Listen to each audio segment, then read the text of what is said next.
Qualquer discussão ou consideração sobre a fonte da vida e o valor de uma vida humana inevitavelmente leva à questão do significado da vida. Dada a nossa visão de mundo, sustentamos que a vida vem de Deus. E este fato, por si só, confere valor a cada ser humano. Mas como isso se traduz em dar sentido à vida? O pensamento predominante sobre a fonte da vida, desde as torres da academia até as vilas e cidades em que vivemos, conforme expresso por um homem chamado Peter Singer, ou Singer, é que, abrem aspas para os pensamentos e as palavras dele, podemos supor que, de alguma forma, na sopa primitiva, temos coleções de moléculas que se tornaram autorreplicação. E não acho que precisamos de nenhuma explicação milagrosa ou misteriosa, fecham aspas para as palavras deste homem. Essa cosmovisão colide de frente com a cosmovisão bíblica da origem divina da vida. Não é de admirar, então, que o sentido da vida, ou talvez mais precisamente a falta de sentido da vida, foi resumido por um dos adeptos mais vocais do ateísmo militante, o homem chamado Quentin Smith. Abrem aspas para as palavras dele, ele diz: o fato é que a crença mais razoável é que vivemos do nada, por nada e para nada. Devemos reconhecer nossa fundação do nada e sentir admiração pelo fato maravilhoso de termos a chance de participar brevemente desse incrível sol que interrompe sem razão o reino do não ser. Fecham aspas para as palavras deste admirável homem. Mas o cristianismo tem algo melhor a oferecer do que sentir admiração por sermos parte dessa interrupção do não ser. Será? A Bíblia. Aquele tomo antigo, ou aquele livro antigo reduzido pela sociedade ao nível de contos folclóricos, mitos e lendas, ou relegado à lata de lixo da história, tem algo melhor a nos oferecer quanto ao sentido da vida? Permita-me divagar por apenas alguns parágrafos deste maravilhoso livro. O grande tema da redenção percorre toda a nossa Bíblia. Desde a conhecida história da redenção no Egito, na noite da Páscoa, até suas páginas finais, quando ouvimos o cântico elevado ao Cordeiro, aonde diz: Tu nos redimistes para Deus por teu sangue. Apocalipse capítulo 5, versículo 9.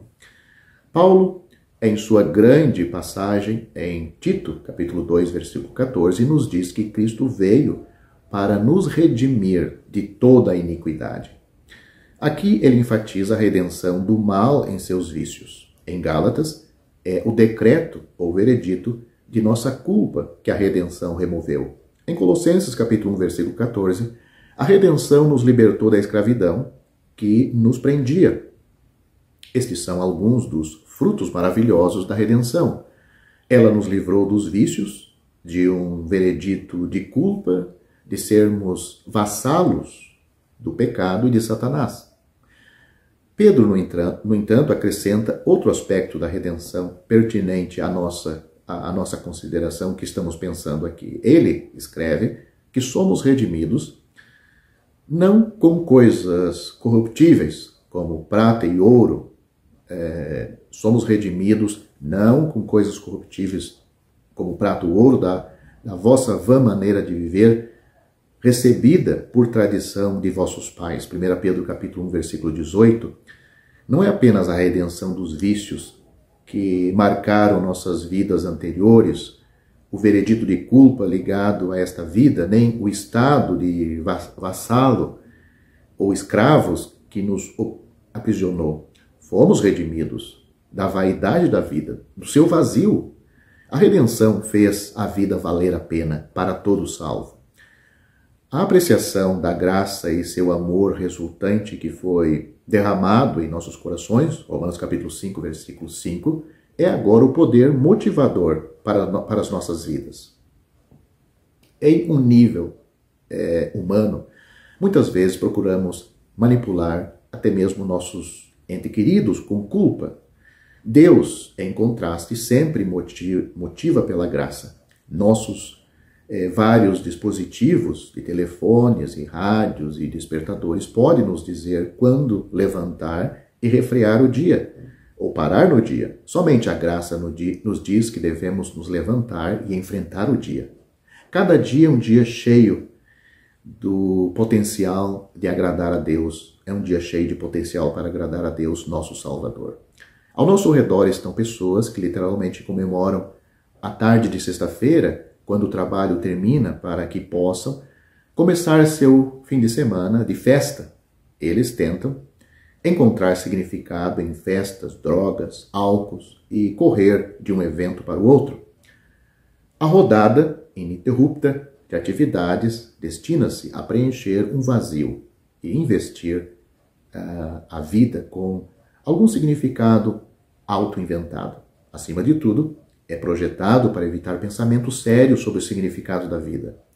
Diversão significa literalmente uma ausência de pensamento. Vidas redimidas, no entanto, não precisam de eventos para tornar a vida digna de ser vivida. Sim, gostamos de conferências e reuniões nas assembleias, bem como das reuniões sociais dos cristãos. Nenhum desses eventos é sem valor e prazer. Mas o que transformou a conversa vã ou modo de vida que vivíamos uma vez na vida significativa, que agora desfrutamos, é o relacionamento com Deus que a redenção forjou para cada salvo. Pedro nos lembra que por ele, por Cristo, ele diz, vocês creram em Deus para que a sua fé e esperança estejam em Deus. 1 Pedro capítulo 1, versículo 21. No início do capítulo de Pedro, desta carta, 1 Pedro capítulo 1, ele nos exortou quanto à santificação em nossas vidas, lembrando-nos que invocamos o Pai, ou melhor ainda, nós o chamamos de Pai, versículo 17, 1 Pedro capítulo 1. Este novo relacionamento abriu a nossa vida horizontes e possibilidades inteiramente novas, como filhos por nascimento, filhos de Deus, filhos por adoção, ou melhor, que quer dizer colocação de filhos, e herdeiros por graça. Cada momento da vida foi imbuída das riquezas que a graça divina nos conferiu. Fomos abençoados com todas as bênçãos espirituais nas regiões celestiais em Cristo. É o que diz Efésios capítulo 1, versículo 3. E fomos aproximados de Deus, aproximados que uma vez nós estávamos longe. Efésios capítulo 2, versículo 13. Nós que éramos inimigos de Deus, fomos reconciliados com Deus, desfrutando do relacionamento como amigos de Deus. Ligado a essas maravilhosas realidades está o fato de que tudo o que fazemos agora tem o potencial de colher recompensas para nós no tribunal de Cristo e trazer glória eterna ao Senhor Jesus Cristo. Não é apenas o serviço espiritual que fazemos ao pregar, testemunhar, ensinar, servir os outros crentes, etc. Foi dito aos escravos que eles podiam adornar a doutrina de Deus, nosso Salvador, sendo bons escravos. Isso está em Tito capítulo 2, versículo 10. O trabalho secular pode trazer prazer a Deus e acumular recompensas para o dia vindouro, servindo os seus senhores de boa vontade como ao Senhor, com a certeza de que receberá do Senhor a recompensa por isto. Efésios capítulo 6, versículos 7 e 8. Na vida diária de trabalho do crente, agradar a Deus a recompensa subsequente com seu valor eterno são realidades. De maneira semelhante, a mãe que cria seus filhos segundo os padrões da palavra de Deus, o marido que ama como Cristo ama, o pai que conduz como o pai guia, e os filhos que obedecem aos pais no Senhor, Efésios capítulo 6, versículo 1, descobrirá que a vida doméstica agora carrega o potencial de honra eterna. Não há nenhum aspecto na vida de um crente que tenha sido compartimentado do resto, ou separado do resto. como um todo sem costura, somos capazes, momento a momento e dia a dia, de viver de modo a servir à vontade de Deus e assim trazer prazer àquele que nos salvou, ou seja, Deus e o seu amado Filho. O significado da vida e a medida da minha vida são determinados ao permitir que a vontade de Deus controle todas as suas facetas. Viver no bem e as reivindicações da redenção fizeram sobre mim um novo homem, para agora servir a Deus com realidade.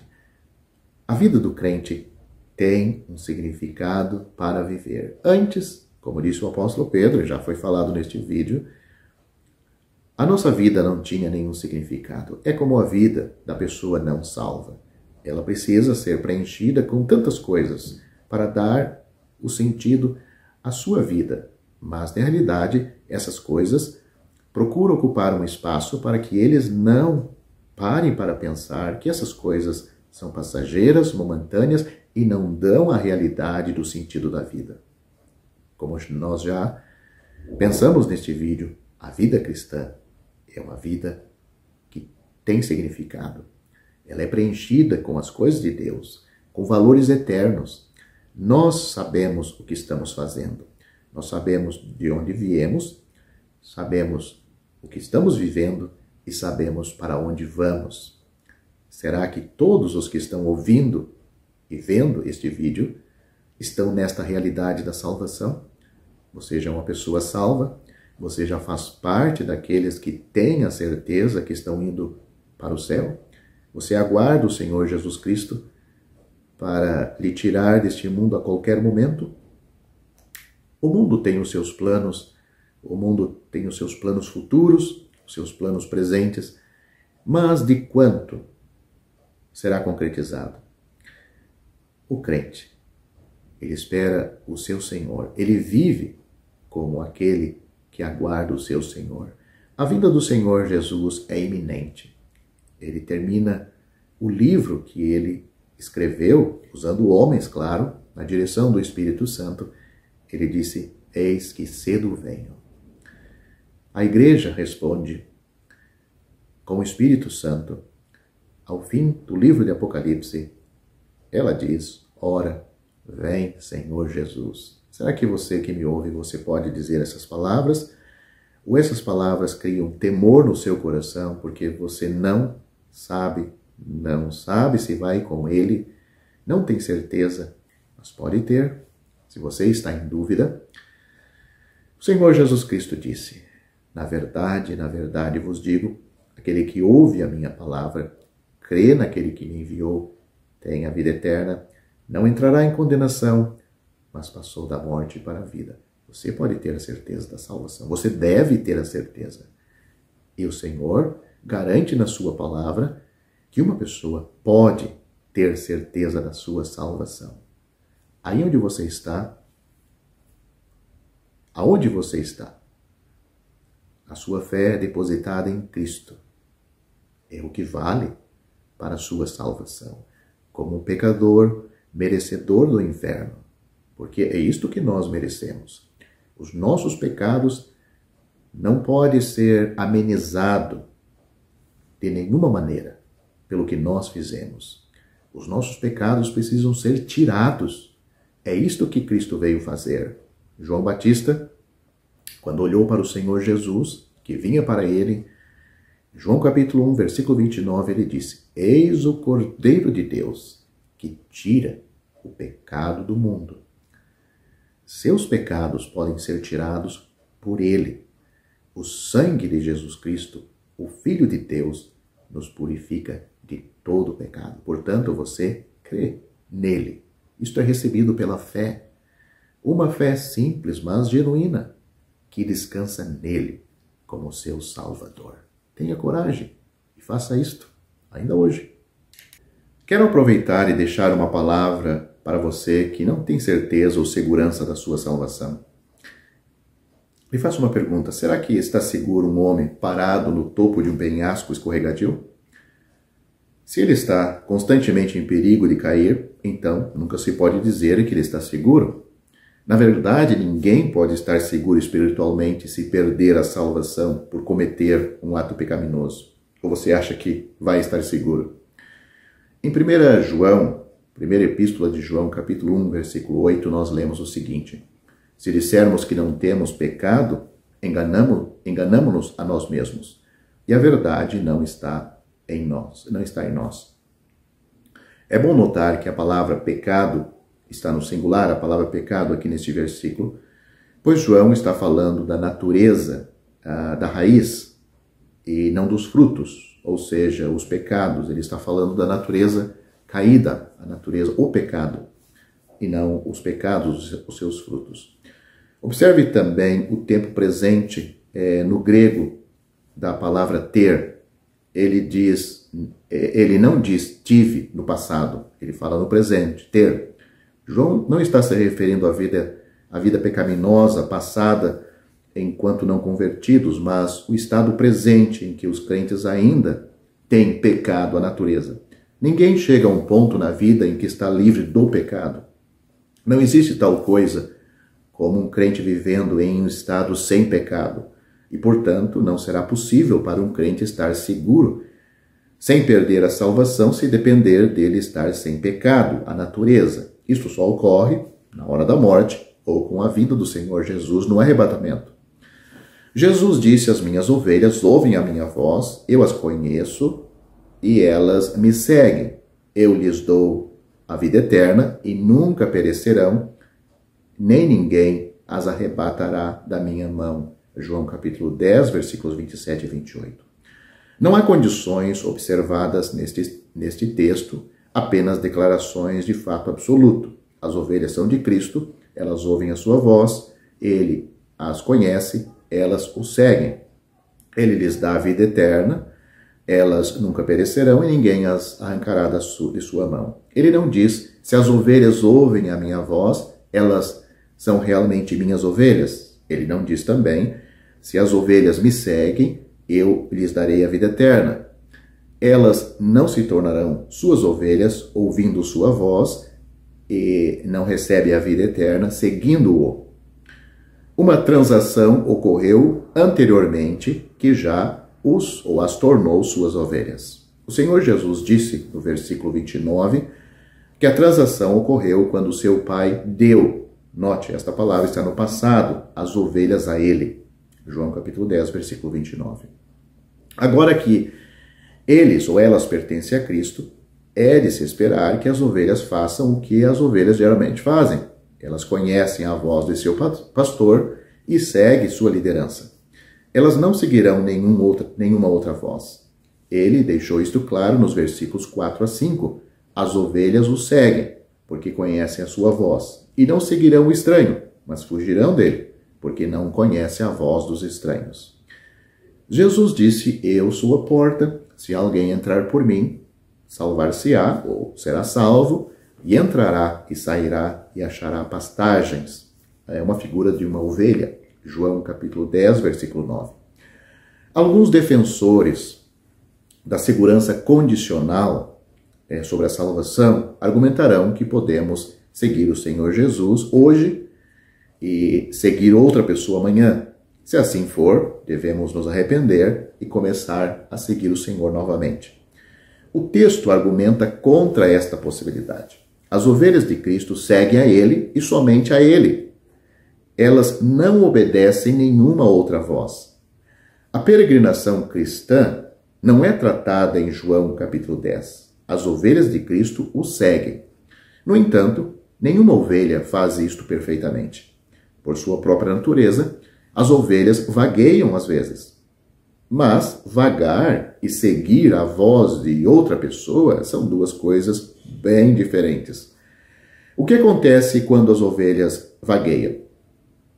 E se elas não seguirem sua liderança o tempo todo? O que acontece? Se vagueiam e não seguem a sua liderança o tempo todo, elas ainda são propriedades do pastor? Elas ainda são suas ovelhas? Elas ainda estão sob seus cuidados? Sim. Quando elas vagueiam, o pastor realmente conduz ou as estimula, junto com seu cajado, a seguir na direção certa novamente. Mesmo se elas vagueiam longe, ele vai atrás das ovelhas, porque elas são suas ovelhas. Mas não há nenhuma sugestão neste texto de que podemos vagar e ficar perdidos e necessitados de salvação mais uma vez. Isto implicaria que Cristo é incapaz de manter aqueles sob os seus cuidados. Poderíamos ter esperado que o Senhor Jesus dissesse no versículo 24, aí de João, capítulo 10, as minhas ovelhas ouvem a minha voz e me conhecem. Em vez disso, ele disse, eu as conheço. Porque ele está enfatizando a segurança das ovelhas, seu conhecimento delas é mais importante do que seu conhecimento dele, ou seja, o conhecimento dele pelas ovelhas é mais importante do que o conhecimento das ovelhas dele, em relação a ele. Porque Cristo conhece suas ovelhas, ele nos guardará e protegerá. O uso da palavra mão, aqui no texto, na declaração do Senhor, ninguém as arrebatará da minha mão, não está enfatizando tanto uma mão física, de 5 dedos, que envolve o crente, mas sim o fato de que as ovelhas estão sob os seus cuidados e custódia. As ovelhas pertencem a ele. O fato de que ninguém os arrancará de sua mão indica pelo menos 2 coisas. Primeiro, não há ninguém poderoso o suficiente para levar suas ovelhas. Ao contrário do mercenário, dos versículos 12 a 13, é por isso que ele, o Senhor, pode dizer, eles nunca perecerão, ou elas nunca perecerão, no versículo 28. Segundo, as ovelhas nunca se tornarão propriedade de ninguém, mas sempre pertencerão a ele. Os falsos ensinadores geralmente ignoram a ênfase desta passagem na propriedade minhas ovelhas, meu Pai que mas deu elas. E, portanto, perdem detalhes importantes. Além disso, eles costumam argumentar que, embora ninguém mais possa nos tirar da mão de Cristo, podemos nos retirar voluntariamente. Isso adiciona ao texto o que não está lá. Jesus não disse, ninguém mais as arrebatará da minha mão. Ele disse, ninguém, incluindo aquele na mão de Cristo. A menção de seu Pai no versículo 29 é linda e fornece uma dupla segurança para o crente. A frase que conclui os versículos 28 e 29 são quase idênticas. Uma diferença é que ele disse que ninguém deverá nos arrancar de sua mão, versículo 28. Ele acrescenta que ninguém pode nos arrancar da mão de seu Pai, no versículo 29. Nenhuma ovelha se perderá, porque nenhuma ovelha pode se perder. Ele é tão forte que as ovelhas nunca precisam temer. Jamais pereceremos. Nos foi dada a vida eterna. Estamos nas mãos divinas, porque pertencemos ao bom pastor. O Senhor Jesus Cristo disse, quem ouve a minha palavra e crê naquele que me enviou, não entrará em condenação, mas passou da morte para a vida. Ele também disse, Deus enviou seu Filho ao mundo, não para que condenasse o mundo, mas para que o mundo fosse salvo por ele. Quem crê nele não é condenado, mas quem não crê já está condenado. Só tem 2 classes aqui, os que creem e os que não creem. Aqueles que creram no Senhor Jesus estão salvos, seguros, eternamente seguros. Aqueles que não são salvos, eles nunca mudaram a sua situação, eles não tinham uma outra situação, eles tinham só a situação de condenados. É assim que você está se você não está salvo. Você não precisa praticar nenhum pecado para ser condenado ao inferno. Cristo veio salvar você porque já está condenado. Você já tem pecado suficiente, não precisa praticar mais nenhum. Você já está condenado ao inferno. O que você precisa é de um Salvador. Este Salvador lhe dá total segurança. Ele disse, repito, eu sou a porta, se alguém entrar por mim, será salvo. O apóstolo Pedro disse, em nenhum outro há salvação, porque também debaixo do céu nenhum outro nome há dado entre os homens, pelo qual devamos ser salvos. Só por Jesus é que nós somos salvos. E continuamos sendo salvos eternamente. Atos capítulo 4, versículo 12. Você, querendo ser salvo, você tem que crer no Senhor Jesus Cristo. Você também será salvo. Atos capítulo 16, versículo 31.